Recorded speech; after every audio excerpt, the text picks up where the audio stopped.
ஆமென். கர்த்தர் நல்லவர். மீண்டும் ஒரு விசையாக வாசிக்கலாம். நியாயாதிபதிகள் புஸ்தகம் 7ஆம் அதிகாரத்தின் 18வது வசனத்தை சபையார் யாவரும் சேர்ந்து வாசிக்கலாமா? நியாயாதிபதிகள் 7:18. நானும் என்னோடே இருக்கும் சகலமான பேரும் எக்காலம் ஊதும்போது நீங்களும் பாளையத்தை சுற்றி எங்கும் எக்காலங்களை ஊதி கர்த்தருடைய பட்டயம் கிதியோனுடைய பட்டயம் என்பீர்களாக என்று சொன்னான். ஸ்தோத்திரம். இங்க கர்த்தருடைய வார்த்தைய கிதியோன் தன்னோடு இருந்த 300 பேருக்கு என்ன பண்றாரு சொல்றாரு. லட்சக்கணக்கான பேர் வந்தது உண்மை. லட்சக்கணக்கான பேர்ல அவர்கள் ஒவ்வொரு காலத்திற்கு அவர்கள் விலகி விலகி விலகி விலகி போனதுக்கு அப்புறம் மீதி இருக்கிறது 300 பேர். இந்த 300 பேர் மத்தியில தான் கிதியோன் கர்த்தருடைய வார்த்தையை அவர் என்ன பண்றாரு சொல்றாரு. என்ன சொல்றாரு அப்படின்னா, நானும் என்னோடு இருக்கும் சகலமான பேரும் எக்காலம் ஊதும்போது நீங்கள் பாளையத்தை சுற்றி எங்கும் எக்காலத்தை ஊதி சொல்ல வேண்டிய வார்த்தை என்னவென்றால், இதற்கு முன்பாக சொல்லப்பட்ட வார்த்தைகள் எல்லாமே செயல்பாட்டை குறிக்கிறது. எல்லாரும் சேரணும், எல்லாரும் எக்காலத்தை கையில் எடுக்கணும், எக்காலத்தை ஊதணும், இது எல்லாமே செயல்பாட்டை குறிக்கக்கூடியதான செயல்கள். ஆனால் இப்போ சொல்லக்கூடிய வார்த்தை என்னன்னா, வாய் பிறப்பால் வாய்மொழியால் சொல்லக்கூடியதான வார்த்தையை இப்போ கிதியோன் சொல்கிறார். என்ன சொல்லணுமா? எக்காலத்தை ஊதும் பொழுது கர்த்தருடைய பட்டயம் கிதியோனுடைய பட்டயம் என்பீர்களாக என்று சொன்னான். இந்த வார்த்தைக்கு முன்பாக கிதியோனுடைய வாழ்க்கையை நம்ம போன வாரம் நம்ம தியானித்தோம். கிதியோனும் இஸ்ரவேல் ஜனனுடைய வாழ்க்கையும் எப்படிப்பட்ட வாழ்க்கையாக இருந்தது என்பதை நம்ம போன வாரம் தியானித்தோம். அதனுடைய ஒரு தொடர் செய்தியாக இந்த செய்தி அமைந்திருக்கிறது. அதனால் நான் அதிகமாக நான் போகலை. அப்போ அங்கே ஒரே ஒரு வார்த்தையை மாத்திரம் நீங்கள் வாசித்து விட்டு நீங்கள் மறுபடியும் நம்ம பின்பாக திரும்பிடலாம். நியாயாதிபதிகள் புஸ்தகம் 6ஆம் அதிகாரத்தில் 11வது வசனத்தையும் மாத்திரம் வாசிங்க. அதற்கு பின்பு கர்த்தருடைய தூதனானவர் வந்து அபியேஸ்ரியனாகிய யோவாசின் ஊராகிய ஒப்ராவில் இருக்கும் ஒரு கர்வாலி மரத்தின் கீழ் உட்கார்ந்தார். அப்பொழுது அவனுடைய குமாரன் கிதியோன் கோதுமையை மீதியானியரின் கைக்கு தப்புவிக்கிறதற்காக ஆலைக்கு சமீபமாய் அதை போரடித்தான். ஸ்தோத்திரம். 7 ஆண்டுகள் முடிந்து மீதியானுடைய கரத்தில் 7 வருடங்களாய் அடிமைத்தன வாழ்க்கையிலிருந்து 8வது ஆண்டையும் வெற்றிகரமாக இப்போ இவங்க என்ன பண்ணியிருக்கிறாங்க, தொடங்கியிருக்கிறாங்க. 7 வருட அறுவடையும் 7 வருட ஆசீர்வாதத்தையும் கொடுத்தவர்கள் 8வது வருட அறுவடையையும் 8வது வருட ஆசீர்வாதத்தையும் கொடுப்பதற்கு இப்போ என்ன பண்ணுறாங்க, ஆலைக்கு சமீபமாக போரடித்து கொண்டிருக்கிறாங்க. இந்த சூழ்நிலையில் கிதியோன் எப்படிப்பட்டவராக இருக்கார் நம்ம வேதத்தில் வாசித்தோம். அவர் கையில் என்ன இருக்குது? கோதுமையினுடைய அந்த சொலகு தான் இருக்குது. சொலகுனாக்கா அந்த கதிர் மொத்தமாக தூக்கி அடித்து அதை கட்டுறதுக்கு அவர் ரெடியாக என்ன பண்ணுறாரு இருக்கிறாரு. அவருடைய கரங்கள் எப்படிப்பட்ட கரங்களாக காணப்படுது? வெறுமையான கரங்கள். அவருடைய கரங்கள் எப்படிப்பட்ட கரங்களாக காணப்படுகிறது? தனக்காகவும் தன் குடும்பத்துக்காகவும் செயல்படக்கூடிய ஒரு கரமாக இருக்குது. அவருடைய கரம் எப்படிப்பட்ட கரமாக இருக்குது அப்படின்னா, ஒரு பயத்தின் கரமாக என்ன பண்ணுது காணப்படுகிறது. 7 வருடங்களாக நான் அடித்த போரை மீதியானியர் எடுத்து போனார்கள், 8வது வருடம் நான் போர் அடிக்கிறேன், இது எனக்கு தங்குமா? ஒரு கேள்விக்குறியோடு அவருடைய கரம் என்ன பண்ணுது காணப்படுது. அப்போ கிதியோனுடைய கரம் எப்படிப்பட்ட கரமாக இருக்குது? ஏமாற்றப்பட்ட கரம். மறுபடியும் ஏமாந்துருவேனா? மறுபடியும் ஆசீர்வாதம் பறிக்கப்பட்டு போய்விடுமா? ஒரு எதிர்பார்ப்பு, ஒரு ஏமாற்றம், ஒரு தோல்வி, இப்படி நிறைந்த ஒரு வாழ்க்கையோட கிதியோன் இந்த 8வது வருடத்தை ஆரம்பிக்கும் பொழுது தான் கர்த்தருடைய வார்த்தை வருது கிதியோனுக்கு. எப்படி வருது அப்படின்னா, ஒரு சொப்பனத்தின் மூலமாக ஆண்டவர் மறுபடியும் பேசுகிறார். என்ன சொப்பனம்? சொப்பனத்தை வாசிங்க. 7:14 நியாயாதிபதிகள் 7:14 13-14 வாசிங்க. அப்பொழுது கிதியோன் அவரை நோக்கி 13-14 7:13வது வசனம் 14வது வசனம். கிதியோன் வந்தபோது ஒருவன் மற்றொருவனுக்கு ஒரு சொப்பனத்தை சொன்னான். அதாவது, இதோ ஒரு சொப்பனத்தை கண்டேன். சுட்டிருந்த ஒரு வார்கோதுமை அப்பம் மீதியானியரின் பாளையத்திற்கு உருண்டு வந்தது. அது கூடாரம் மட்டும் வந்தபோது அதை விழ தள்ளி கவிழ்த்து போட்டது. கூடாரம் விழுந்து கிடந்தது என்றான். அப்பொழுது மற்றவன், இது யோவாசின் குமாரனாகிய கிதியோன் என்னும் இஸ்ரவேலனுடைய பட்டயமே அல்லாமல் வேறல்ல. தேவன் மீதியானியரையும் இந்த சேனை அனைத்தையும் அவன் கையிலே ஒப்பு கொடுத்தார் என்றான். ஸ்தோத்திரம். இங்கே ஒரு சொப்பனத்தை ஆண்டவர் ஒருவருக்கு கொடுக்கிறார். கிதியோனுக்கு இந்த சொப்பனம் கொடுக்கப்படல. கிதியோனோடு இருந்த அந்த 300 பேரில் ஒருத்தருக்கு இந்த சொப்பனம் வருது. என்ன சொப்பனம் வருது அப்படின்னா, நான் ஒரு பெரிய கூட்டத்தை பார்த்தேன். அந்த கூட்டம் யாருன்னா மீதியானியர் கூட்டம். அந்த மீதியான கூட்டத்தின் மத்தியில் ஒரு வார்கோதுமை என்ன பண்ணுது, உள்ளே ஓடுது. அந்த வார்கோதுமை என்ன பண்ணுது, அது எல்லாத்தையுமே மொத்தமாக அழிச்சிருச்சு. அந்த வார்கோதுமை அது ஒரு பட்டயமாக நான் என்ன பண்ணேன் பார்க்குறேன். அது கிதியோனுடைய பட்டயமாக நான் என்ன பண்ணுறேன் பார்க்குறேன்னு சொல்லிட்டுன்னு கிதியோனு கூட இருந்த உடன் இருந்த 300 பேரில் ஒருவர் இந்த சொப்பனத்தை சொல்கிறாரு. இந்த சொப்பனத்தை கிதியோன் என்ன பண்ணுறாரு, கேட்டுக்கிட்டு இருக்கிறார். அதற்கப்புறமாக தான் கிதியோன் இந்த வார்த்தையை மறுபடியும் என்ன பண்ணுறாரு, சொல்கிறார். அப்போ நம்ம தியானிக்க போகிற வார்த்தை என்னவென்றால் கூர்மையாக்கப்பட்டவர்கள். கூர்மையாக்கப்பட்டவர்கள். இதற்கு முன்பாக கிதியோனுடைய வாழ்க்கை எப்படிப்பட்ட வாழ்க்கை, கூர்மையற்ற ஒரு வாழ்க்கை. கிதியோனுடைய வாழ்க்கை கூர்மையற்ற வாழ்க்கை. எப்படிப்பட்ட கூர்மையற்ற வாழ்க்கைன்னா, ஒரு நான் போன வாரமே சொன்னது, ஒரு பட்டயம் எப்பொழுது பயன்படும், அது நன்றாக கூர்மையாக்கப்பட்டிருக்கிற நிலைமையில தான் ஒரு பட்டயம் என்ன பண்ணும், பயன்படும். கூர்மையற்ற நிலையில் இருக்கிற எந்த ஒரு பட்டயத்தையும் யாரும் என்ன பண்ண மாட்டாங்க, எடுத்துட்டு போக மாட்டாங்க. அப்படிப்பட்ட நிலைமையில இப்ப கர்த்தர் கிதியோனை பயன்படுத்தணும். இப்ப கிதியோன் எப்படிப்பட்டவரா மாறணும், கூர்மையாக்கப்பட்டவராக. 7 வருட காலங்களாக கூர்மையற்ற நிலைமையில் இருந்த கிதியோன் இந்த 8வது வருடத்தில் கிதியோனை கொண்டு கர்த்தர் ஒரு மாபெரும் திட்டத்தையும் மாபெரும் தரிசனத்தையும் கர்த்தர் வைத்திருக்கிறார். ஒரு ரட்சிப்பை கர்த்தர் வைத்திருக்கிறார். ஆனால் அந்த ரட்சிப்புக்கு கிதியோன் எப்படிப்பட்ட ஒரு பாத்திரமா இருக்கணுமா, கூர்மையாக்கப்பட்டவனா இருக்கணுமா. இன்றைக்கும் சபைக்கு ஒரு வார்த்தையை கர்த்தர் சொல்ல விரும்புகிற என்னவென்றால், நம்மை கொண்டு கர்த்தர் ஒரு பெரிய நோக்கத்தையும் ஒரு திட்டத்தையும் ஒரு தரிசனத்தையும் வைத்திருக்கிறார். நம்மை கொண்டு, நம் குடும்பத்தை கொண்டு, நம் சபையை கொண்டு, இங்கு இருக்கிற ஒவ்வொருவரும் ரட்சிக்கப்பட்டு இருக்கிறாங்கன்னு சொன்னால் ஏதோ ஸ்தோத்திரம் எவரோ ஒருவர் சொன்ன சுவிசேஷத்திற்காகவோ யாரோருடைய கட்டாயத்திற்காகவோ யாரோருடைய பிரயாசத்திற்காகவோ நம்ம இன்னைக்கு சபைக்குள்ளே உட்காரல. நம்ம சபைக்குள்ளே உட்கார்ந்துருக்கான நோக்கம் என்ன, தேவ திட்டம் ஏதோ ஒன்று நம்மை கொண்டு செயல்பட வேண்டும் என்ற ஒரே நோக்கத்திற்காக எவரையோ கொண்டு கர்த்தர் நம்மை ரட்சித்து இன்றைக்கும் இந்த இடத்துல நம்ம என்ன பண்ண வச்சிருக்கிறாரு, அமர்ந்து ஆராதிக்க வச்சிருக்கிறாரு. அப்ப கிதியோனை கர்த்தர் பிறக்க வைத்ததற்கு ஒரு நோக்கம் என்ன, மீதியானியரை, அதாவது இஸ்ரவேலரை மீதியானுடைய கரத்திலிருந்து கிதியோன் என்ன பண்ணணும், தப்புவிக்கணும். அதுவும் 7 ஆண்டு உபத்திரவப்பட்டதுக்கு அப்புறம் 8வது ஆண்டு தான் என்ன பண்ணணும், அதையும் செய்யணும்.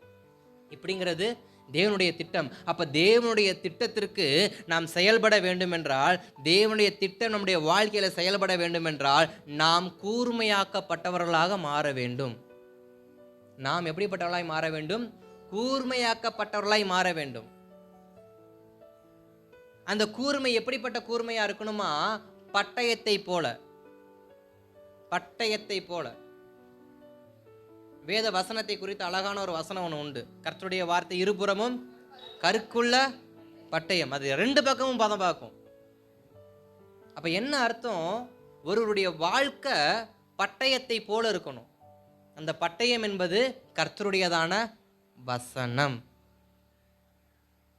ஒரு கூர்மையான பட்டயம் ஒருடைய கரத்தில் இருக்கணும். அந்த பட்டயம் என்னன்னா கர்த்தருடைய வசனம். கர்த்தருடைய வசனமாகிய பட்டயத்தை ஒருவன் தன்னுடைய வாழ்க்கையில அனுதினமும் சுமக்கும் பொழுது, அதை செயல்படுத்தும் பொழுது கர்த்தர் ஒவ்வொரு நாளும் அவரை கூர்மையாக்கி கொண்டே இருக்கிறார். கொஞ்சம் கவனிச்சு பாருங்க. கிதியோனுக்கு கர்த்தர் திரளான கூட்டத்தை கொடுத்தார். திரளான கூட்டத்தை, ஆனா வெற்றியை கொடுத்தாரா, இல்ல. வார்த்தையை கொடுத்தார், திரளான கூட்டத்தை கொடுத்தார், ஆனா வெற்றியை மாத்திரம் கர்த்தர் என்ன பண்ணல, தாமதப்படுத்தி கொண்டே இருந்தார். காரணம் என்ன, கிதியோன் கூர்மையாக்கப்பட வேண்டும். இன்னைக்கு நம்முடைய வாழ்க்கையில கர்த்தருடைய வாக்குத்தத்தம் இருக்கலாம், அதற்கேற்றபடி நம்முடைய சூழ்நிலை இருக்கலாம், ஆனா நிறைவேறுதா, வாக்குத்தத்தம் நிறைவேறுதா? நம்ம நினைப்போம் ஏன்னா கர்த்தருடைய வார்த்தை இருக்கு.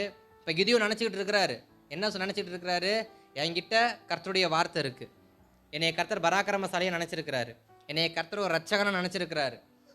ஒரு மனுஷனை முறியடிப்பது போல மீதியானரை முறியடிப்பேன்னு கர்த்தருடைய வாக்குத்தத்தம் என் மேலே இருக்கு. அதற்கு ஏற்றபடி இப்போ என்னை சுற்றி திரளான ஜனங்கள் இருக்கிறாங்க, அப்போ எனக்கு வெற்றி கன்ஃபார்ம் அப்படிங்கிறது யாருடைய இருதயத்தில் இருக்கிறது, கிதியோனுடைய இருதயத்தில். ஆனால் கர்த்தருடைய வெற்றி எப்படி தெரியுமா இருக்கு, எல்லாத்தையும் கொடுத்தவர் வெற்றியை மாத்திரம் தாமதப்படுத்திக்கிட்டே இருந்தார். காரணம், இன்னும் கிதியோன் கூர்மையாக்கப்படவில்லை. காரணம் என்ன தெரியுமா, கிதியோனை வைத்து ஒரு நாள் இஸ்ரவேலை ரட்சிப்பது கர்த்தருடைய திட்டம் அல்ல. அதான் நோக்கம். ஒரே நாள் மாத்திரம் கிதியோன் கர்த்தருக்கு தேவைப்படுவார் என்றால், கர்த்தர் அத்தனை லட்ச ஜனங்கள் இருக்கும் பொழுதே கிதியோனுக்கு ஒரு வெற்றியை கொடுத்து அத்தோடு கிதியோனுடைய சப்ஜெக்டுக்கு ஒரு முற்றுப்புள்ளி என்ன பண்ணியிருப்பார், வச்சிருப்பார். ஆனால் கர்த்தருடைய சித்தம் நம்முடைய வாழ்க்கை முற்றுப்புள்ளி அடைவது அல்ல. நம்முடைய வாழ்க்கை ஒரு நாள் எழும்பி காலையில் பூத்து மாலையில் மறையக்கூடியதான பூக்களை போல அல்ல. ஒரு புல்லுடைய வாழ்க்கையை போல நம்முடைய வாழ்க்கை இருப்பது கர்த்தருடைய சித்தம் அல்ல.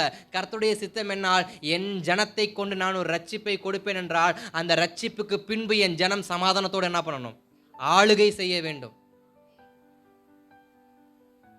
அந்த ஒரே நோக்கத்திற்காக கிதியோனை கர்த்தர் கூர்மையாக்கி கொண்டே இருந்தார். காரணம், அடுத்து அவன் இஸ்ரவேலை நியாயம் விசாரிக்கிற நியாயாதிபதியாக அமரப்போகிறான். நம்மள எத்தனை பேருக்கு கர்த்தர் இப்படிப்பட்டதான ஒரு சிங்காசனத்தை அமைத்திருக்கிறார் நமக்கு தெரியாது.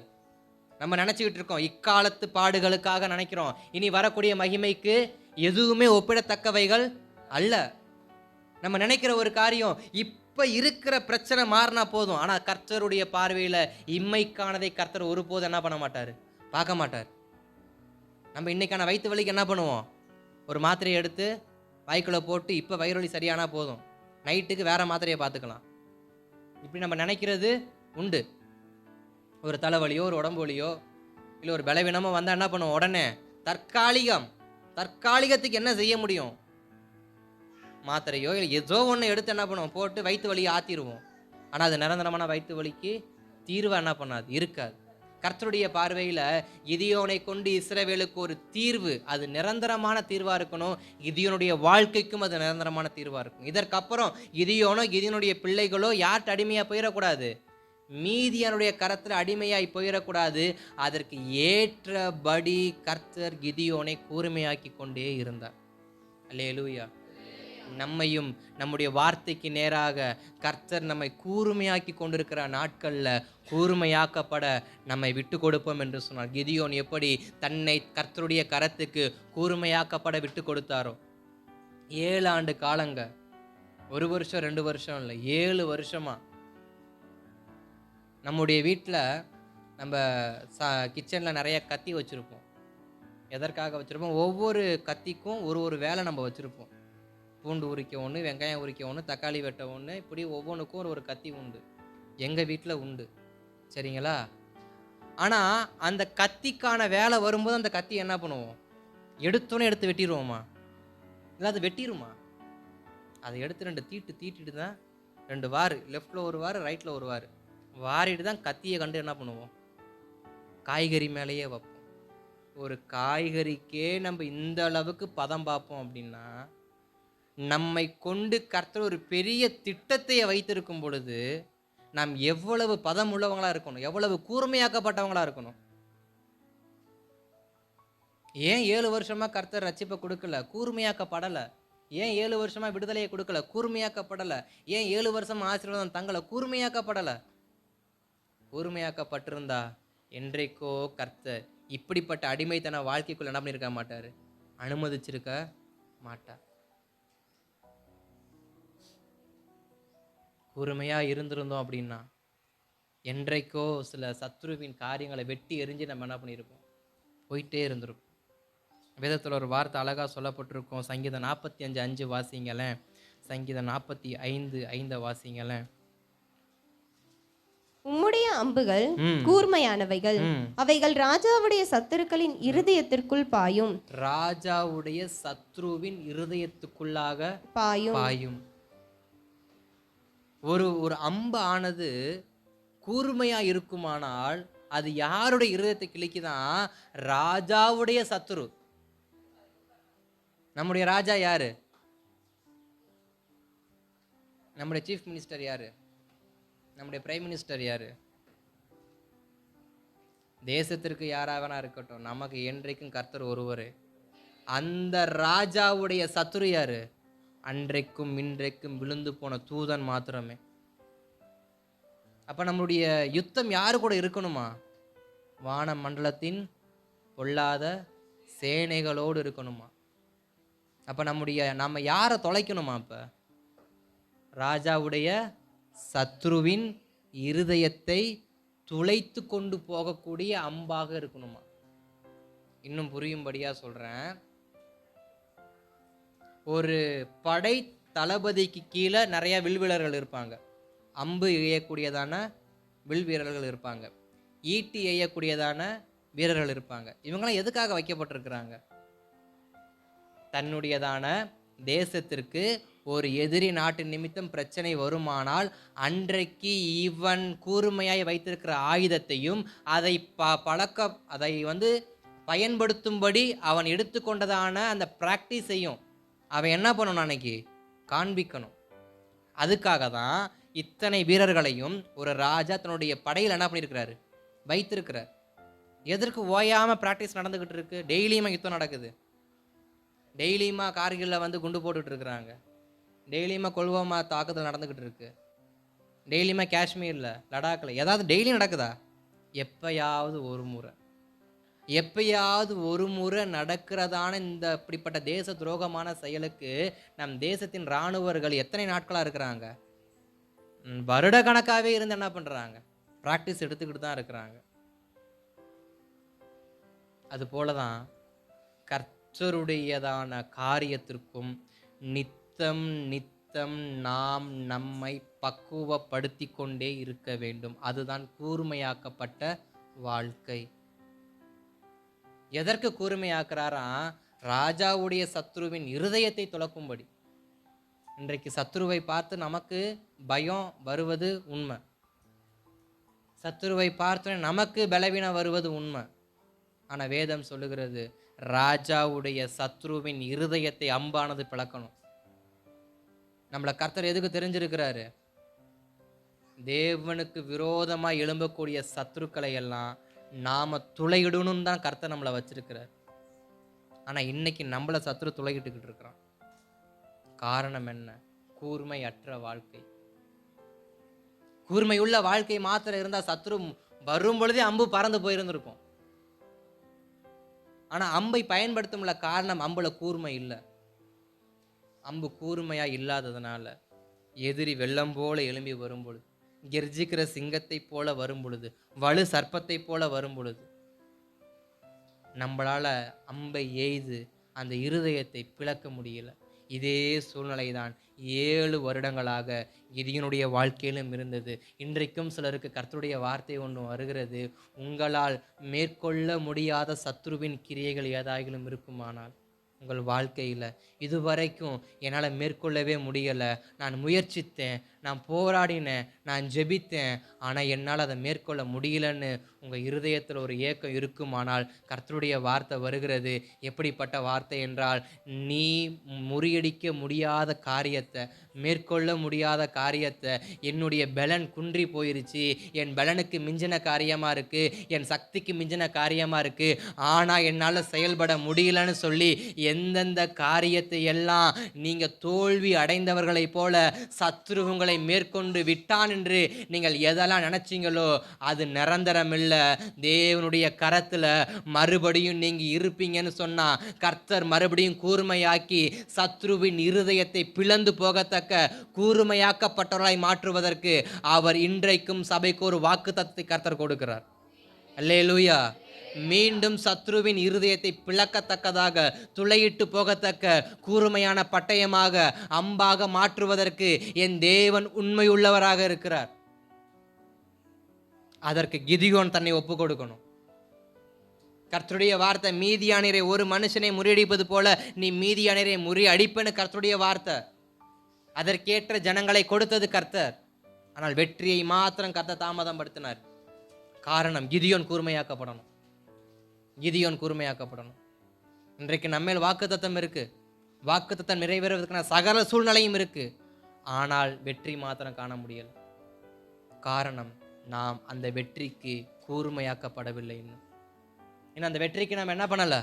கூர்மையாகப்படல. அப்ப ஸ்தோத்திரம். இன்றைக்கு வார்த்தை, நாம் கூர்மையாக்கப்படணும். நாம் எப்படிப்பட்டவங்களா மாறணும்? கூர்மையாக்கப்பட்டவர்களாய் மாறணும். கிதியோனுடைய வாழ்க்கையில கர்த்தர் கிதியோனை கரத்தில் எடுத்தார். 3 காரியத்தை கர்த்தர் கிதியோனுடைய வாழ்க்கையில இருந்து நம்ம கற்றுக் கொடுக்க விரும்புகிறார். முதலாவது என்ன அப்படின்னா, அவன் முதலாவது எங்க கூர்மையாக்கப்பட்டவனாய் காணப்பட வேண்டும் என்றால் தன்னுடைய குடும்பத்தில் அவன் முதலாவது கூர்மையாக்கப்பட்டவனாக காணப்படணும். இன்றைக்கு நம்முடைய கூர்மை எங்க காணப்படுதுன்னு நமக்கு தெரியல. சிலருடையதான ஜெபம் அக்கினியை போல சபையில் காணப்படும், ஆனா குடும்பத்திற்குள் அந்த ஜெபம் அக்கினியை போல காணப்படாது. நம் சபைக்குள் இருக்கும் பொழுது நம்முடைய மன்றாட்டு ஜெபம் பயங்கரமா இருக்கும், ஆனா வீட்டுக்குள் வரும்பொழுது நம்முடைய மன்றாட்டு ஜெபம் இருக்காது. தேசத்துக்காக பாரப்படும் பொழுது கண்ணீர் வரும், ஆனா குடும்பத்துக்காக பாரப்படும் பொழுது ஒரு துளி வராது. அப்ப முதல்ல நம்மள கர்த்தர் எங்க கூர்மையாக்கப்படுத்த விரும்புறாருன்னா, முதலாவது நம் குடும்பத்தில் நாம் கூர்மையாக்கப்படணும். குடும்பத்தில் முதலாவது கூர்மையாக்கப்படணும். நம்முடைய கூர்மையை யாரு முதல்ல பார்க்கணும்? நம் குடும்பத்தில் இருக்கிறவங்க. அவங்களுக்கு முதல்ல கூர்மையை காண்பிக்கணும். கிதியோனை கர்த்தர் தன்னுடையதான அழைப்பை உறுதிப்படுத்த செய்ய வைத்த முதல் காரியம்னா, உன் தகப்பன் கட்டியதான பாகாலின் பலிபீடத்தை இடித்து போடுன்னு தான் சொன்னார். அவர் சொன்ன முதல் வார்த்தை கிதியோனை செய்ய வைத்த முதல் செயல். ஆனா அழைப்பு என்ன? மீதியான இஸ்ரவேலை மீதியானுடைய கரத்திலிருந்து ரட்சிப்பதற்கு.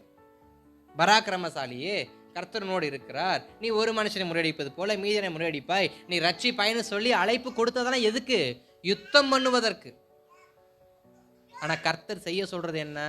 முதலாவது நீ உன் வீட்டில் இருக்கிறதான உன் தகப்பனுடைய பலிபீடத்தை ஓட. அப்பனா என்ன அர்த்தம்? நீ கூர்மையாக்கப்பட்டதை முதல்ல உன் குடும்பத்துக்கு காட்டு. நீ கூர்மையாக்கப்பட்டதை உன் குடும்பத்துக்கு காட்டு. காரணம் என்னவென்றால், இதுவரைக்கும் உன்னை அடிமையாக வைத்திருந்த காரியத்தை நீ முதலாவது உடைத்து எரிஞ்சிட்டு வெளியில வா. உன்னையும் உன் குடும்பத்தையும் இதுவரைக்கும் 7 வருட காலங்களாக பாகால் என்கிறதான அந்த பலிபீடத்துக்கு கீழே நீங்க கீழ்ப்படிஞ்சதுனால உங்களை நான் 7 வருட காலங்களாக எதுக்கு ஒப்பு கொடுத்தேன்? அடிமைத்தன வாழ்க்கைக்கு ஒப்பு கொடுத்தேன். அப்ப நீ அடிமைப்படுவதற்கு காரணமா இருக்கிற உன் தகப்பனுடைய பலிபீடத்தை முதல்ல விட. ஃபர்ஸ்ட் எங்க கூர்மையாக்கப்படுமா? நம்மை எந்த காரியம் அடிமைத்தன வாழ்க்கைக்கு நேராக கொண்டு போச்சோ, எந்த காரியம் நம்மளை அடிமையின் வாழ்க்கைக்குள்ள ஒப்பு கொடுக்க வச்சுச்சோ, எந்த வாழ்க்கை நம்முடைய சாட்சியை இழக்க வச்சுச்சோ, அதை ஃபர்ஸ்ட் உடைக்கணும். அது எங்க தெரியுமா இருக்கு? குடும்பத்துக்குள்ள தான் இருக்கு. எங்களுக்கு வேற எங்கும் கிளைகள் கிடையவே கிடையாது, குடும்பத்துக்குள்ள தான் இருக்கு.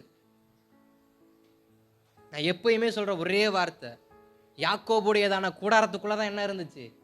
விக்கிரகம் இருந்துச்சு. கொண்டு வந்தது யாரு? குடும்பத்துல இருந்த ஆளு. அப்ப ஃபர்ஸ்ட் எதை உடைக்கணுமா? குடும்பத்திற்குள் நம்மை பாவத்தை செய்ய வைக்கிறதான சகலவற்றையும் முதல்ல உடைக்கணும். ஒரு குடும்பத்துக்குள்ள எதுங்க பாவத்தை கொண்டு வரும்?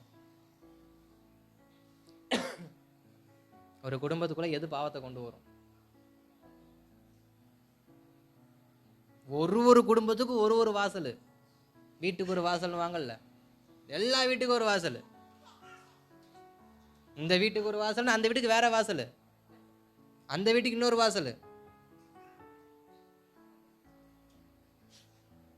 ஆனா வேதம் அழகா ஒரு வார்த்தை சொல்லுகிறது, வாசல்களே தலைகளை உயர்த்துங்கள், மகிமையின் ராஜா உட்பிரவேசிக்கிறார்.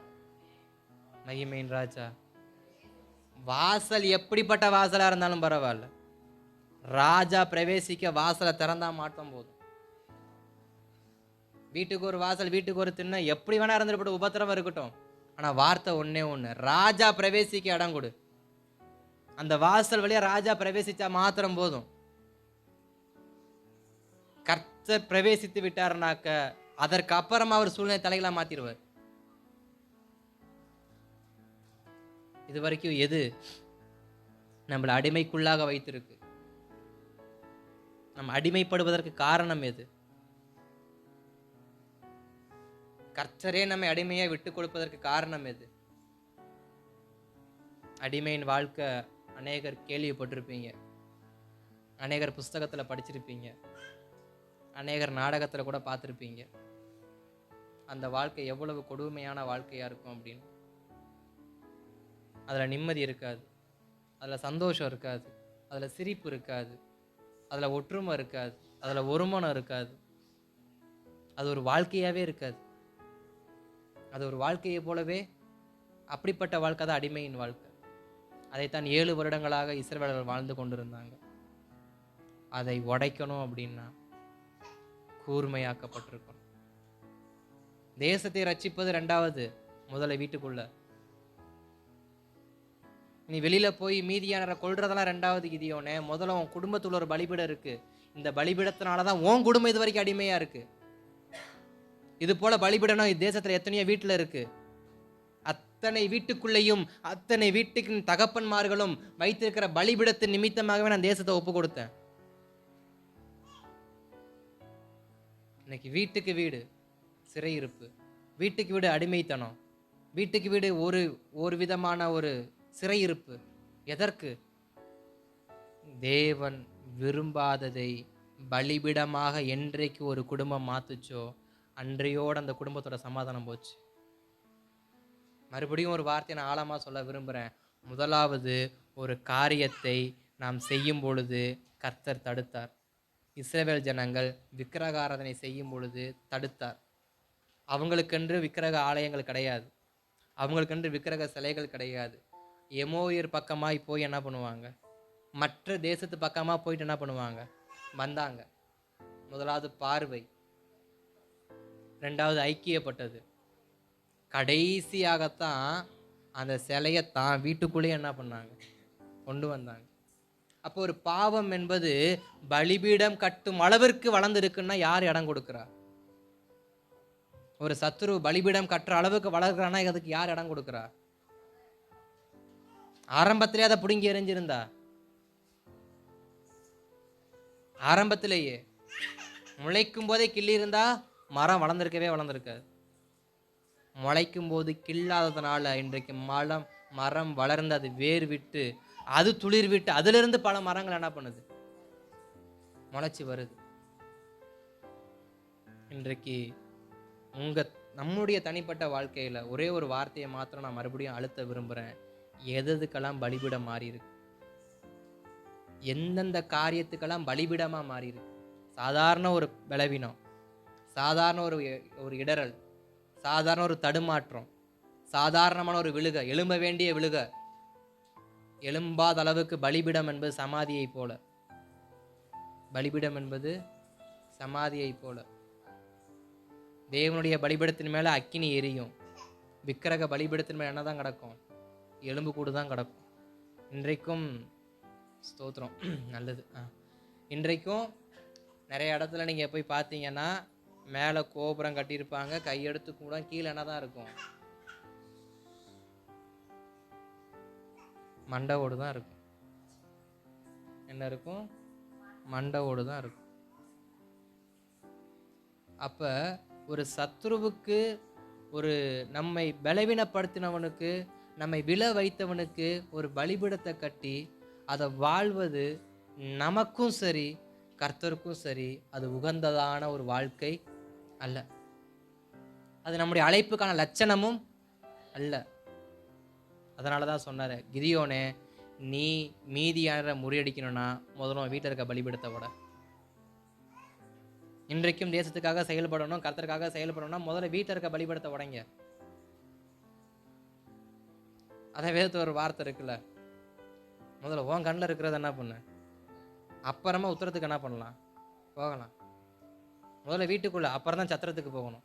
இன்றைக்கு நேராக சத்திரத்துக்கு போயிடும். நம்ம திருத்துறதுக்கு நேராக திருத்து எங்கே போயிடுறோம், சத்திரத்துக்கு முச்சந்திக்கும் போய் நின்றோம். ஆனால் வேதம் சொல்லுது முதல்ல வீட்டிலப்பா, முதல்ல உங்கள் அப்பா கட்டின பலிபீடத்தை உட. உங்கள் அப்பா கட்டின பலிபீடத்தை உடைக்காம என்னுடையதான சிறையிருப்பவனால என்ன பண்ண முடியாது, முறியடிக்க முடியாது. இன்றைக்கும் சிலர் செய்ய வேண்டிய காரியத்தை செய்யாமல் தேசத்திலேயோ அல்லது சபைக்கோ அல்லது மற்றவர்களுக்கோ ஏற்பட்டிருக்கிறதான சிறையிருப்பை முறியடிக்க முடியும் நினைச்சா அது நிச்சயம் முடியாது. சிறைப்பட்ட நாம முதல்ல விடுதலையாக்கப்படணும். அதனால தான் பேதுருக்கு அழகாக ஒரு வார்த்தை சொன்னார், முதல்ல நீ குணப்படு, அப்புறம் சகோதரனை போய் குணப்படுத்து. தீர்க்கதரிசிட்டு அதான் சொன்னார், முதல்ல நீ ஆயத்தப்படு, உன்னோடு கூட அநேகரை ஆயத்தப்படுத்து. அப்போ சகோதராக இருந்தாலும் சத்ருவாக இருந்தாலும் எதிரியாக இருந்தாலும் நண்பனாக இருந்தாலும் முதல்ல நம்ம தான் ஆயத்தப்படணும். ஃபஸ்ட் நம்ம வீட்டில் தான் ரட்சிப்பு உண்டாகணும், ஃபஸ்ட் நம்ம வீட்டில் தான் சுத்திகரிப்பு உண்டாகணும், நம்ம வீட்டில் தான் உடைக்க வேண்டியதை உடைக்கணும், அப்புறம் தான் ஊரில் போய் உடைக்கணும். அதனால தான் கிதியோனுக்கு முதல்ல உன் வீட்டில் போய் ஓட. முதலாவது கூர்மையாக்கப்பட்டவன் என்ற ஒரு சத்தியத்தை யார் கற்றுக்கொள்ளணும்? குடும்பத்தில் இருக்கிறவங்களுக்கு தெரியணும். அவங்க அப்பா கேட்குறாரு, இதை உடைச்சவனை அந்த பாகாலை பார்த்துக்கிட்டு யார் வேண்டான்னு இருக்கட்டும். முதலாவது நம் வீட்டில் இருக்கக்கூடியதை உடைக்க வேண்டும். அதுதான் கூர்மையாக்கப்பட்டவனுக்கான முதல் அடையாளம். இரண்டாவது அடையாளம் என்ன தெரியுமா? கூர்மையாக்கப்பட்டவர்களுக்கு முழுக்க முழுக்க கர்த்தருடைய வார்த்தையை நம்பணும். 100க்கு 100. ஒரு பாட்டு ஒன்று இருக்குல்ல, 100க்கு 100 உண்மையே நம்புவேன், அற்புதம் செய்திடுங்க, அதிசயம் நடத்திடுங்க, உண்மை அல்லாமல் யார் என்னை உயர்த்தக்கூடும். அது வெறும் பாட்டு இல்லை, கிதியோனுடைய வாழ்க்கையும் அதற்குள்ள அடங்கி இருக்கு. கிதியோனுக்கு கர்த்தர் திரளான கூட்டத்தை கொடுத்துட்டு சொன்ன வார்த்தைக்கு கிதியோன் என்ன பண்ணணும்? கீழ்ப்படியணும். கிதியோனுக்கு திரளான ஜனங்களுக்கு ஆண்டவர் கொடுத்தார், ரட்சிக்கும்படி, உதவி செய்யும்படி, இஸ்ரவேலை மீட்டெடுக்கும்படி திரளான ஜனங்களை கர்த்தர் கொடுத்தார். லட்சக்கணக்கான ஜனங்களை கர்த்தர் கொடுத்தார். ஆனா அத்தனை பேர் இருந்தாலும் கிதியோன் யாருடைய வார்த்தையை கேட்கிறான்? கிதியோன் யாருடைய வார்த்தையை கேட்கிறார்? லட்சக்கணக்கான ஜனங்கள் இருக்கிறாங்க. கிதியோனுடைய நண்பர்கள் உள்ள இருக்கலாம், கிதியோனுடைய குடும்பம் உள்ள இருக்கலாம், கிதியோனுக்கு நெருக்கமானவங்க இருக்கலாம், அதிகாரிகள் கூட இருக்கலாம், யுத்தத்தில் பழக்க வைக்கப்பட்டவங்க இருக்கலாம். ஆனா கிதியோன் யாருடைய வார்த்தையை தான் கேட்டார்? 100க்கு 100 கர்த்தர் என்ன சொன்னாரோ அதை மட்டும்தான் கிதியோன் கேட்டார். திருப்பி அனுப்பிட்டார். 1 முறை 2 முறை 3 முறை திருப்பி அமைச்சிருக்கிறார். போதும் கிளம்பு, போதும் கிளம்பு, போதும் கிளம்பு. அப்ப கிதியோனுடைய வாழ்க்கையில நம்ம இரண்டாவது கற்றுக்கொள்கிறது என்ன அப்படின்னா, 100க்கு 100 கர்த்தருடைய வார்த்தைய நம்பணும். ஸ்தோத்திரம். அப்ப இரண்டாவது, நாம் 100க்கு 100 யாருடைய வார்த்தையை கேட்கணுமா? கர்த்தருடைய வார்த்தையை மட்டும்தான் கேட்கணுமா? அது உங்களுக்கு தோல்வியை தருவது போல கூட காணப்படட்டுமே, தோல்வியை உங்களுக்கு கொண்டு வருவது போல கூட காணப்படட்டுமே, கர்த்தருடைய வார்த்தை நம்புங்க, நம்புங்க. ஆபிரகாமை குறித்து ஒரு வார்த்தை சொல்லப்பட்டிருக்கும், அவன் காணப்படாததை விசுவாசித்தார். காரணம், 100க்கு 100 அவர் கர்த்தருடைய வார்த்தையை நம்பினார். கண்டதுனால் அல்ல, காணாததை விசுவாசித்ததுனால். இன்றைய கர்த்தர் நமக்கு நிறைய வார்த்தையை கொடுத்திருக்கிறாரு. அந்த வார்த்தைக்கு நமக்கும் பாத்திரவான்கள் நமக்கு நல்லாவே தெரியும். ஆனா கர்த்தர் நம்மளை நம்பி அந்த வார்த்தையை கொடுத்திருக்கிறாரு. அப்ப என்ன அர்த்தம்? விசுவாசி, நம்பு. நான் உனக்கு செய்வேன்னு சொன்னா செய்வேன். நான் சொல்லியும் அதை செயல்படுத்தாமல் இருந்தது கிடையாது. நான் வசனித்ததை அதை நான் மாற்றி போட்டதும் கிடையாது. நான் இதுவரைக்கும் பொய் சொன்னதும் கிடையாது. கர்த்தருடைய வார்த்தை, இதுவரைக்கும் அவர் ஒருவருக்கும் பொய் சொன்னதாக சரித்திரம் கிடையாது. கர்த்தர் எனக்கு இந்த வார்த்தையை கொடுத்து என்னை ஏமாற்றி என்று சொல்வதற்கும் ஒருவரும் கிடையாது. அவர் ஒரு வார்த்தையை வசனித்து விட்டார்னு சொன்னா அது நிச்சயமா நிறைவேறும். அப்ப கிதியோன் நம்பின ஒரே ஒரு வார்த்தை என்ன அப்படின்னா, கர்த்தர் எதை சொல்றாரோ நான் அப்படியே நம்புவேன். இதுதான் கூர்மையாக்கப்பட்டவர்களுக்கான இரண்டாவது அடையாளம். நம்முடைய வாழ்க்கை கூர்மையாக்கப்பட்ட வாழ்க்கையா இருக்குன்னா, நம்முடைய வாழ்க்கையில 100க்கு 100 தோல்வி அடைவது போல சூழ்நிலைகள் போனாலும் கர்த்தரை மாத்திரம் நம்பணும்.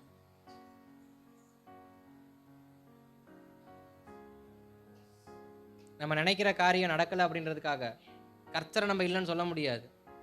கிதியோனுடைய வாழ்க்கையில முறை வரான், எல்லாத்தையும் கர்த்தர் திருப்பி அனுப்பு அப்படின்றாரு. 2வது முறை எல்லாத்தையும் திருப்பி அனுப்பு, 3வது முறை திருப்பி அனுப்பு. மிச்சம் எத்தனை பேர் இருக்கிறாங்க? 300 பேர் தான் இருக்கிறாங்க. ஆண்டவரே போதும் வா.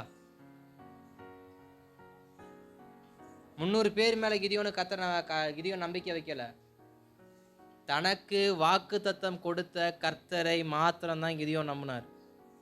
லட்சக்கணக்கான பேர் இருந்தப்பையும் கிதியோனுக்கு நம்பிக்கை வரல. லட்சத்துல பாதி போனப்பையும் கிதியோனுக்கு நம்பிக்கை வரல. பாதியிலையும் பாதி போனப்பையும் நம்பிக்கை வரல. அது 300 ஆனப்பையும் நம்பிக்கை வரல. அவருக்கு இருந்த ஒரே நம்பிக்கை, 300 3 ஆனாலும் 30 ஆனாலும் எனக்கு குறித்ததை நிறைவேற்றி முடிக்க அவர் எப்படிப்பட்டவராக இருக்கிறாரு? உண்மை உள்ளவராக இருக்கிறாரு. கர்த்தர் எனக்கு சொன்னதை நிச்சயமாக செய்வார், என்னை அவர் நடத்துவார்னு 100க்கு 100 கிதியோன் கர்த்தருடைய வார்த்தையை மாத்திரம் நம்பினதுனால வெற்றி அடைஞ்சார். நம்முடைய ராஜாவின் சத்ருவின் இருதயத்தை பிளந்து போகணும் அப்படின்னா அந்த அம்பு யாரை முழுக்க முழுக்க நம்பி இருக்கணும்? ஏயக்கூடிய அந்த ராஜாவை நம்பி இருக்கணும். ராஜா ஒரு பக்கம் ஏய, அம்பு ஒரு பக்கம் பறக்க அப்படின்னா சத்துருவை என்ன பண்ண முடியாது? வீழ்த்த முடியாது. நம்முடைய வாழ்க்கையில் இருக்கிற சத்துருவை வீழ்த்த வேண்டும் என்றால் கர்த்தர் எத்திசைக்கு நம்ம அனுப்புகிறாரோ அத்திசைக்கு நேராக நம்ம பறக்கணும், அதுக்கு நேரம் நம்ம பிரயாணிக்கணும். அதை தான் சொன்னார், என்னை நோக்கி என்ன பண்ணு வா.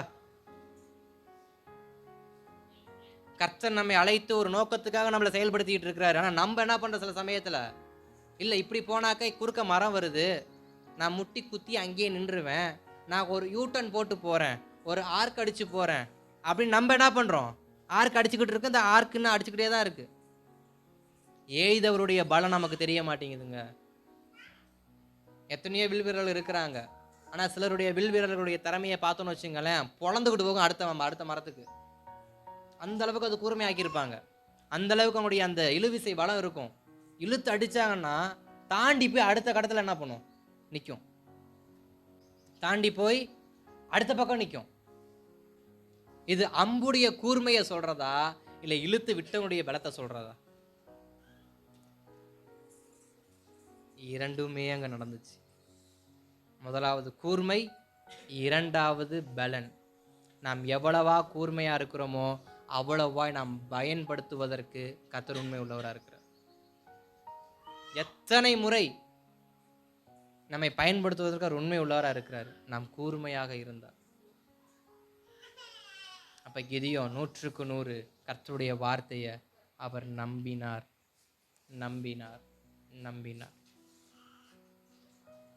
மூன்றாவது ஒரு காரியம், தேவன் கொடுத்த சொப்பனமோ தரிசனமோ வெளிப்பாடோ அதை நம்பணும். சொப்பனமோ தரிசனமோ வெளிப்பாடோ. இங்கே ஒரு சொப்பனத்தை ஆண்டவர் கிதியோனுக்கு முன்பாக என்ன பண்ணார்? வைத்தார். ஆனால் அது கிதியோனுக்கு கொடுக்கல. சொப்பனத்தை யாரு கொடுக்கல? கிதியோனு கொடுக்கல. 300 பேத்துல ஒருத்தர் கொடுத்தார். அந்த 300 பேத்துல ஒருத்தர் இன்னொருத்தன் பேசிட்டு இருக்கிறத கிதியோன் தன் காதார கேட்டார். கேட்ட வேகத்துக்கு கிதியோனுக்குள்ள என்ன வருது? இப்ப தேவனை குறித்த விசுவாசம் வளர ஆரம்பிக்கிறது.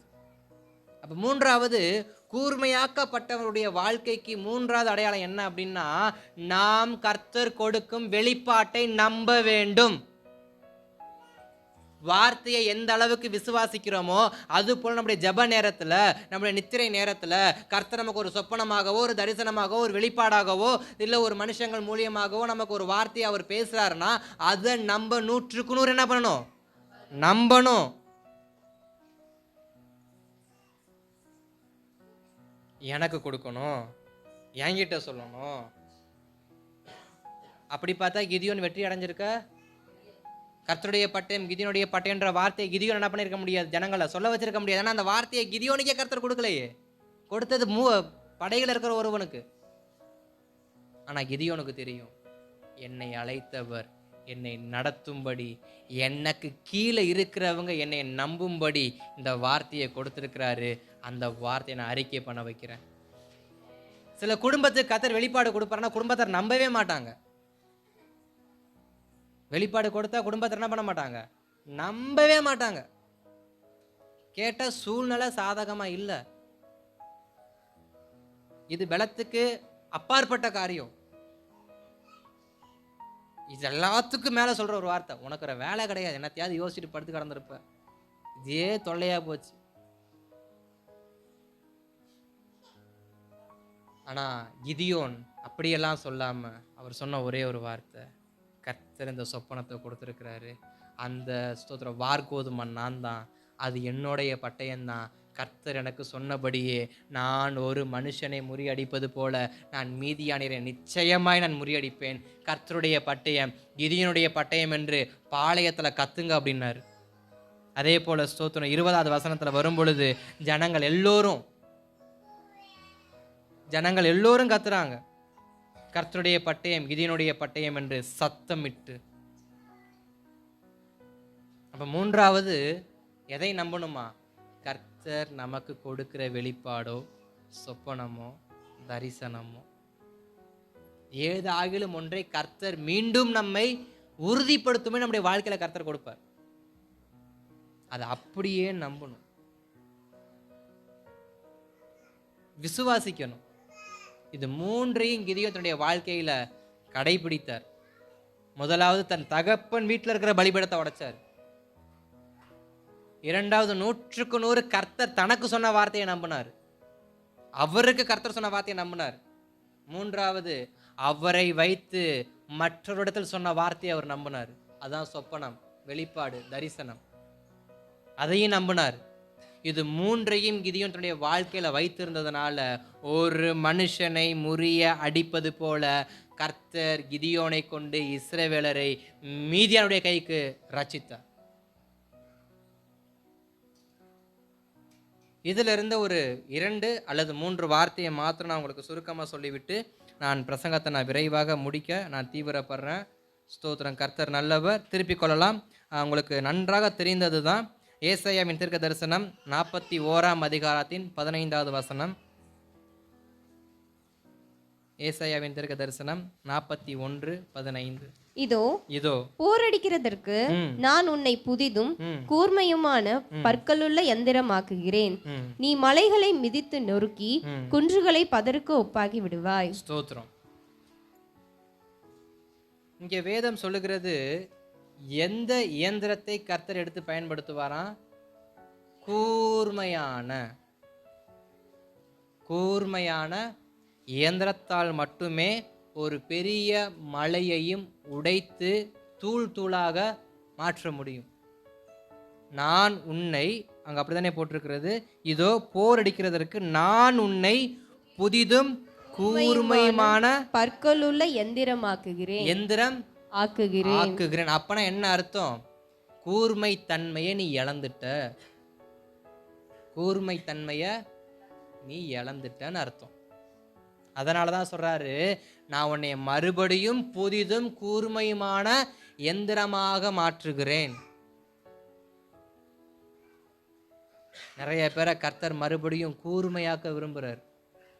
எப்படிப்பட்ட கூர்மை தெரியுமா? அதற்கு பின்பாக சொல்லப்பட்ட அந்த வசனத்துல பார்க்கும் பொழுது, நீ மலைகளை மிதித்து நொறுக்கி குன்றுகளை பதருக்கு ஒப்பாக்கி விடுவாய். நம்ம ஒரு வார்த்தையை அடிக்கடி விசுவாசிப்பது உண்டு. என்ன வார்த்தை? பெரிய பர்வதமே நீ எம்மாத்திரம், செருபாபேலுக்கு முன்பாக நீ சமபூமியாவாய்.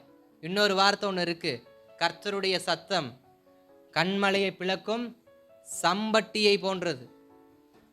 அப்ப கர்த்தருடைய வார்த்தை பிளக்கும். கர்த்தருடைய தாசனாலையும் பிளக்க முடியும்.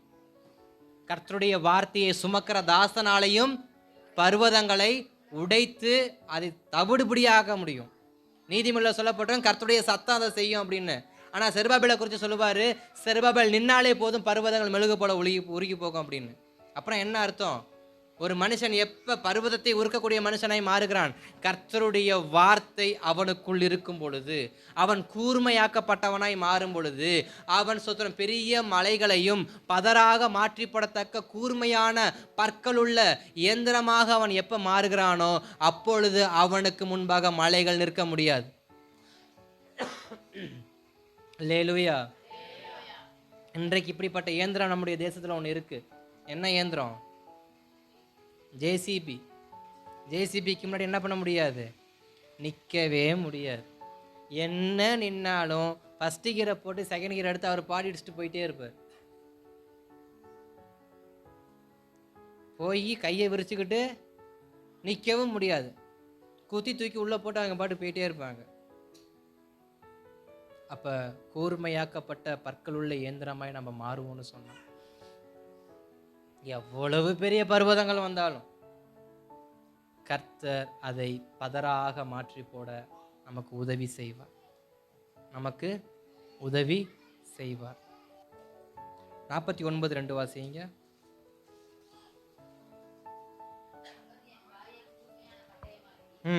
தமது கரத்தின் நிழலினால் என்னை மறைத்து என்னை துலக்கமான அம்பாக்கி என்னை தமது அம்பரா துணியிலே மூடி வைத்தார்.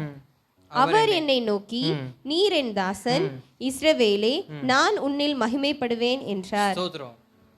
இங்க இரண்டாவது ஒரு வார்த்தையை சொல்றாரு. அவர் என் வாயை கூர்மையான பட்டயமாக்கி தமது கரத்தின் நிழலினால் என்னை மறைத்து என்னை துலக்கமான அம்பாக்கி.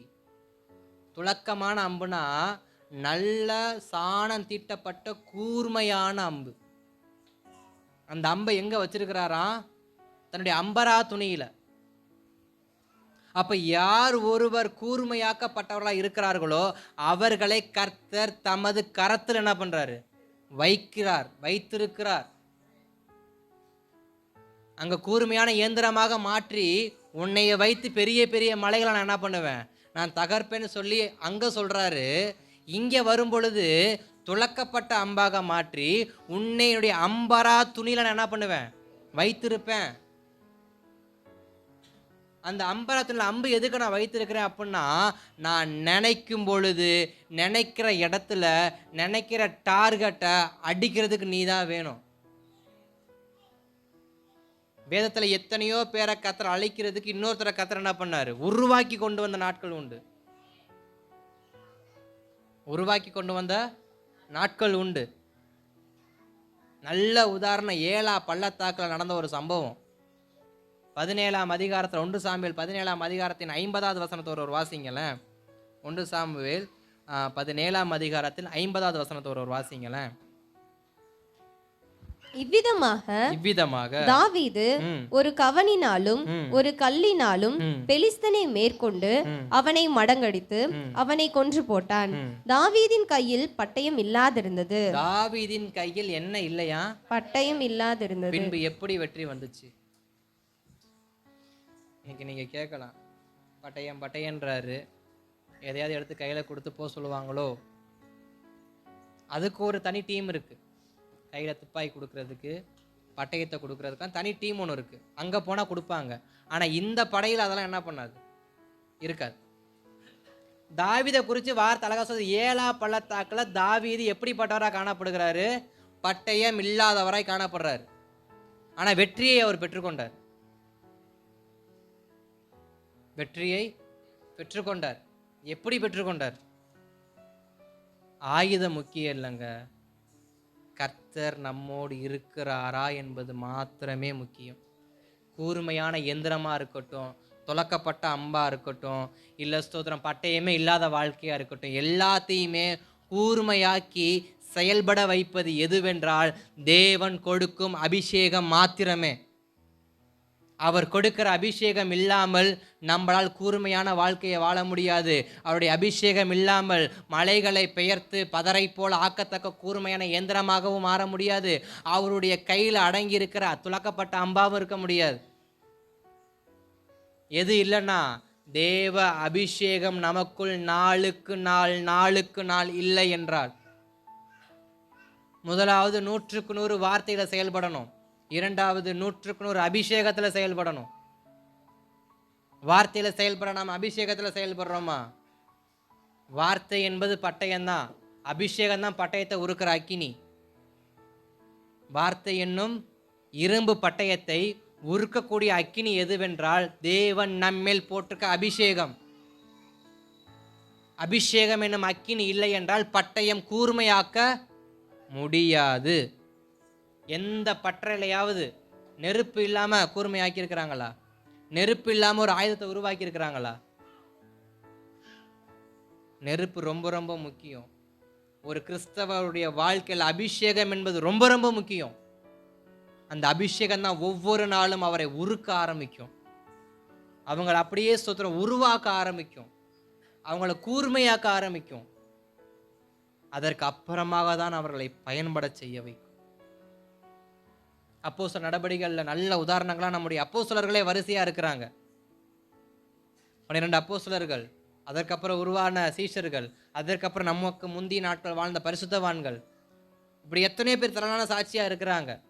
அவர்கள் அபிஷேகத்துக்குள்ளாக செயல்பட்டதனால, அவர்களுக்குள் இருந்த அபிஷேகம் செயல்பட்டதனால அவர்கள் கூர்மையாக்கப்பட்டு அவர்களுக்கு முன்பாக சத்துருக்கள் நிற்க முடியாமல் போறது காரணம் என்ன? இன்றைக்கும் சில தேவ மனிதர்கள் நின்றாக்க சத்துரு என்ன பண்றான்? வீட்டு வாசலை பூட்டுறதுக்கு முள்ள அங்க அவன் கேட்ட திறந்து என்ன பண்றான்? ஓட ஆரம்பிக்கிறான். காரணம் என்ன? கூர்மை. கூர்மை வந்தா கண்டிப்பா வெட்டு உழுகுன்னு தெரிஞ்சு வருவதற்கு முன்பாகவே ஓடிடுறான். சிலர் போனாக்கா சத்துருவே இன்டர்வியூ எடுக்கிறான். சிலர் போனாக்க பிசாசே என்ன பண்றான்? வாப்பா உட்காருப்பா, சாப்பிட்டியா, அப்புறம் எப்ப போற, அவன் நம்மள கேட்குறான். காரணம் கூர்மை இல்லை, பயம் போச்சு. அபிஷேகம் இல்லாதனால கூர்மையை இழந்துட்டோம். கூர்மை இல்லாதனால சத்துருக்கு தெரிஞ்சு போச்சு, இந்த கத்தி மொக்க கத்தி, இந்த கத்தி மழுங்கி போன கத்தி, இந்த கத்தியால ஒரு பிரயோஜனமும் கிடையாது, நம்ம சீண்டி பார்க்கலான்னு இப்ப அவன் என்ன பண்ணிட்டு இருக்கிறான்? யாராவது நல்ல ஷார்ப்பான ஒரு கத்திய அமுக்கி பார்த்தது உண்டா? காரணம் என்ன? அது பொழந்துரும். அதே மழுங்கி போன கத்தியை வச்சு என்ன பண்ணுவோம்? அமுக்கி அமுக்கி விளையாடுவோம். அது போலதான் அநேகருடைய வாழ்க்கை கூர்மையாக்கப்படாததுனால சத்துரு ஏறி என்ன பண்றான்? விளையாண்டுகிட்டு இருக்கிறான். அவன் வித்த காட்டிட்டு இருக்கான் நம்மளை வச்சு. இன்னைக்கு கூர்மை இல்லாத வாழ்க்கை.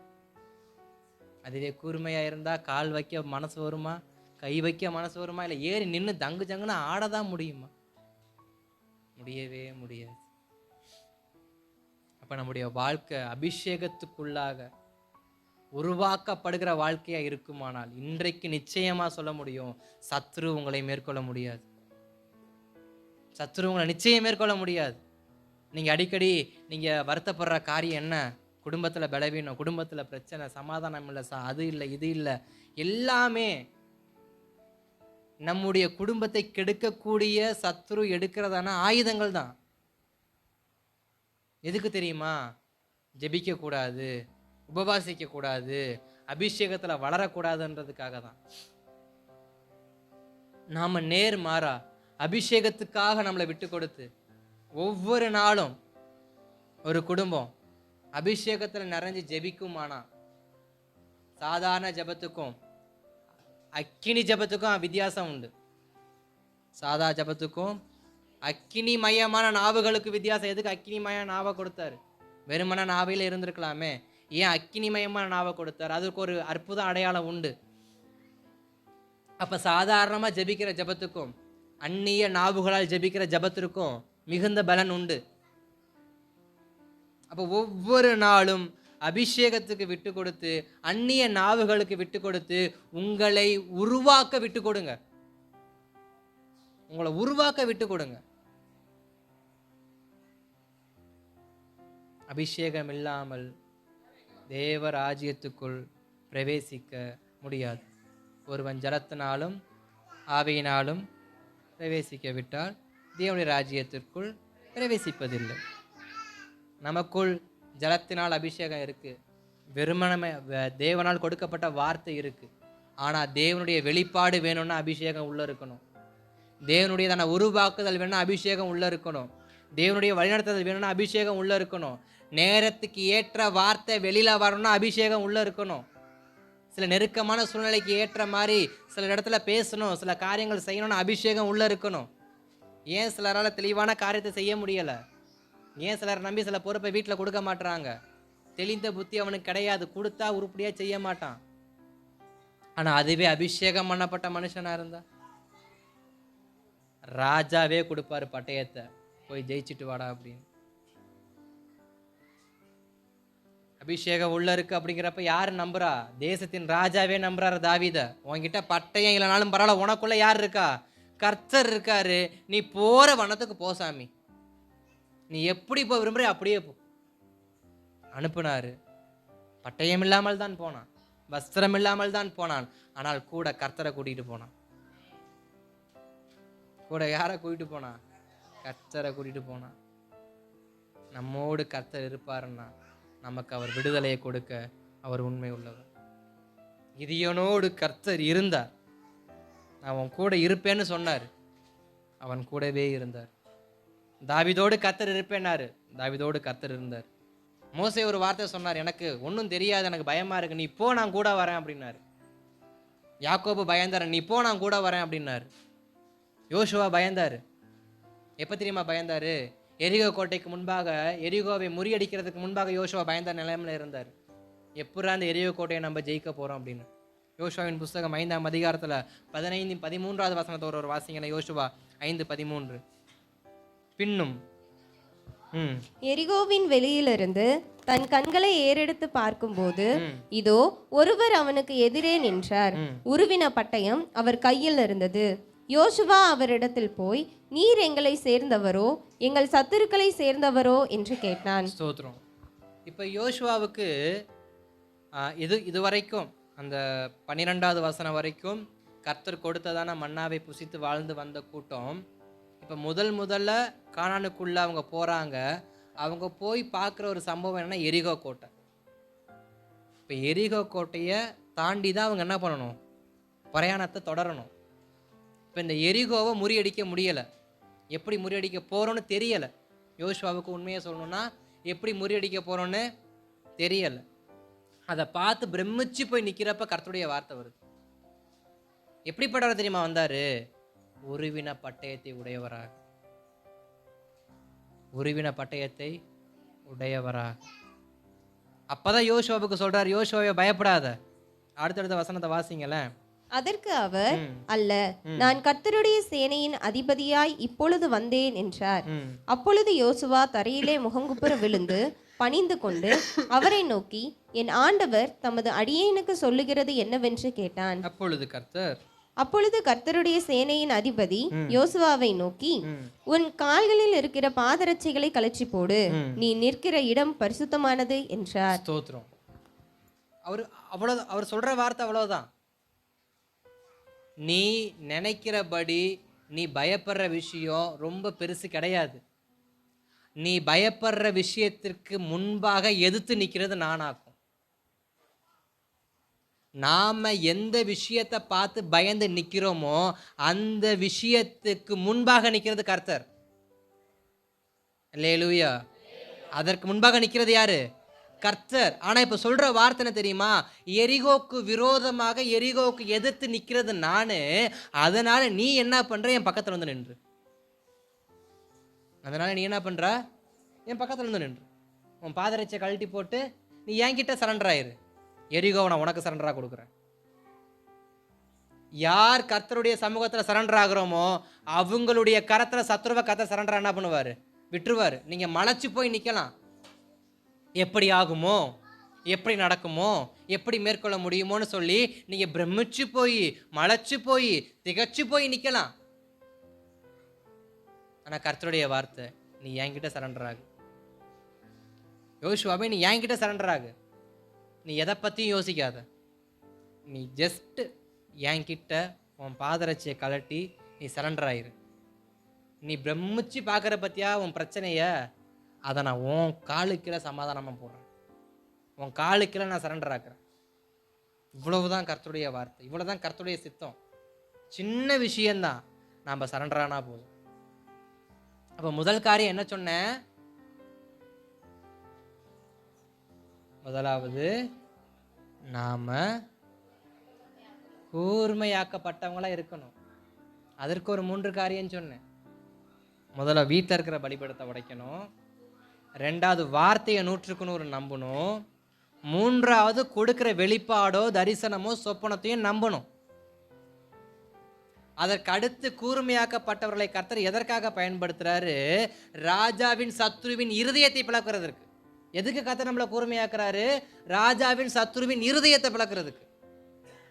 2வது, கூர்மையாக்கப்பட்டவன் எப்படிப்பட்டவனா இருக்கணுமா? கர்த்தருடைய வார்த்தையை சுமக்கிறவனா இருக்கணுமா? அப்பதான் பெரிய பர்வதங்கள் என்ன பண்ணும்? உடைக்கப்படும். 3வது ஒன்று சொன்னேன். என்ன சொன்னேன்? அபிஷேகிக்கப்பட்டவங்களா இருக்கணும். தேவனால் அபிஷேகிக்கப்பட்டவங்களா இருக்கணும். அவர்கள் தான் நாளுக்கு நாள் கூர்மையாக்கப்படுவார்கள். ஒரு நாள் கூர்மை அல்ல, நாளுக்கு நாள். கடைசியாக ஒரு வார்த்தை, நாம கர்த்தருடைய சமூகத்தில் என்ன ஆயிரணும்? சரண்டர் ஆயிரணும். நாம அவருக்கு விட்டு கொடுக்கணும். நீங்க செயல்படுங்கப்பா, நீங்க செயல்படுங்க ஆண்டவரே. சவுலுக்கும் தாவீதுக்கு இருக்கிற ஒரே வித்தியாசம் இதான். சவுல் தானா செயல்படுவாரு, தாவீது கர்த்தரை செயல்பட விட்டு வேடிக்கை பார்ப்பாரு. இதுல யாரு சமாதானமான ஆட்சி புரிந்தா, யாரு சந்தோஷமா இருந்தா, யாரு நிம்மதியான ஒரு மரணத்துக்கு நேரா பண்ணாரு? தாவீது. நம்முடைய வாழ்க்கையில நாம செயல்படுறதை விட கர்த்தரை செயல்பட அனுமதித்தால் போதும். இப்ப யோசுவாவுக்கு ஒரு வார்த்தை வருது, யோசுவாவே நீ பயப்படாத, நீ ரொம்ப யோசிக்காத, எப்படி ஜெயிக்க போறோன்னு. நீ என்கிட்ட சரண்டர் ஆகு, நான் எரிகோ உனக்கு சரண்டரா பண்ணி தரேன்.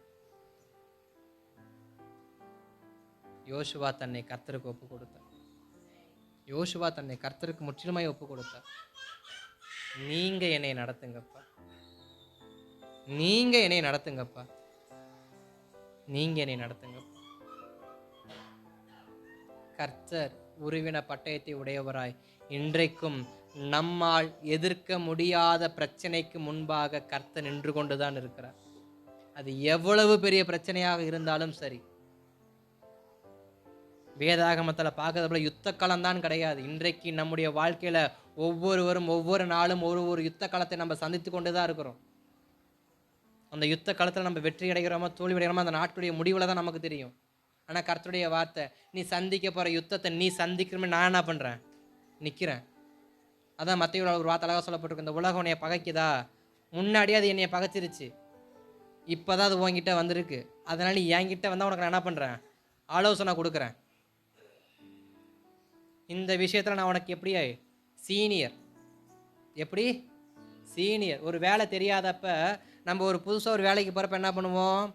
இந்த வேலையில் நமக்கு முந்தி இருந்தவங்ககிட்ட நம்ம போய் என்ன பண்ணுவோம்? ஒரு சின்ன ஆலோசனை கேட்போம். ஒரு ஸ்கூலே சேரதா, ஒரு காலேஜே சேரதா இருக்கட்டுமே, நம்ம என்ன பண்ணுவோம்? ஸ்கூல் படிப்பை முடிச்சுட்டு காலேஜுக்குள்ளே போகிறப்ப நமக்கு தெரிஞ்சதெல்லாம் நம்ம விசாரிப்போம். இந்த காலேஜ் நல்லா இருக்குமா, அந்த காலேஜ் நல்லா இருக்குமா, படிப்பு எப்படி இருக்கும், அது இருக்கும் விசாரிப்போம். அது போல் ஒரு வேலைக்கு போனால் என்ன பண்ணுவோம்? வேலையை குறித்து நல்லா விசாரிப்போம். அதே போல தான் கர்த்தருடைய வார்த்தை, இந்த உலகம் உன்னைய பகைக்குதுன்னா நீ பயப்படாத, அது உன்கிட்ட வர்றதுக்கு முன்னாடி அது என்கிட்ட வந்துருச்சு. உன்னால் மேற்கொள்ள முடியாத கருத்தை நான் ஏற்கனவே மேற்கொண்டுட்டேன்.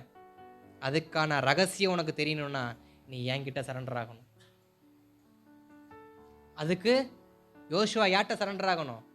கர்த்தரிடத்துல சரண்டர் ஆகணும். கிதியோன் தன்னுடைய வாழ்க்கையில முற்றும் முடிய ரட்சிக்க வல்லமை உள்ள கர்த்தர்கிட்ட சரண்டர் ஆனார். மீதியானுடைய கரத்திலிருந்து கர்த்தர் வெற்றியை கொடுத்தார். கர்த்தருடைய பட்டயம் கிதியோனுடைய பட்டயமாய் மாறியது. வெறுமையாய் போனவன் தான் கிதியோன்.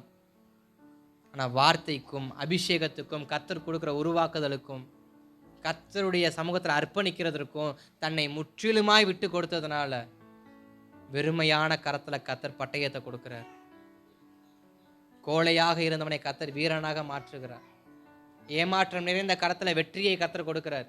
தோல்வியை கண்ட கரத்தில் கர்த்தர் வெற்றியை கொடுக்கிறாரு. அவமானத்தை கண்ட கரத்தில் கர்த்தர் சந்தோஷத்தையும் வெற்றியையும் கொடுக்கிறார்.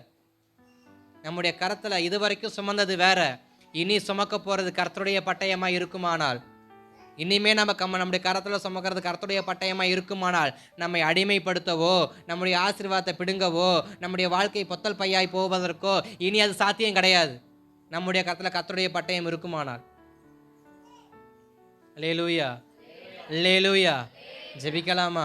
அப்படியே ஸ்தோத்திரம். முடிந்தவர்கள் முழங்கால் படியிட்டு தேவ சமூகத்துக்கு நேராக, ஆண்டவரே, என்னுடைய கரம் கிதியோனுடைய கரத்தை போல போர் அடிப்பதற்கு வெறுமையான கரமாய் இருந்தது. இந்த கரத்துல கர்த்தருடைய பட்டயம் வெளிப்படுவதாக. இதுவரைக்கும் போரடிக்கிற என்னுடைய கரத்துல நான் பட்டயத்தை பிடிக்கத்தக்கதாக, கர்த்தருடைய பட்டயத்தை பிடிக்கத்தக்கதாக, ஆண்டவரே ஸ்தோத்திரம், எனக்கு கிருபை தாங்கப்பா.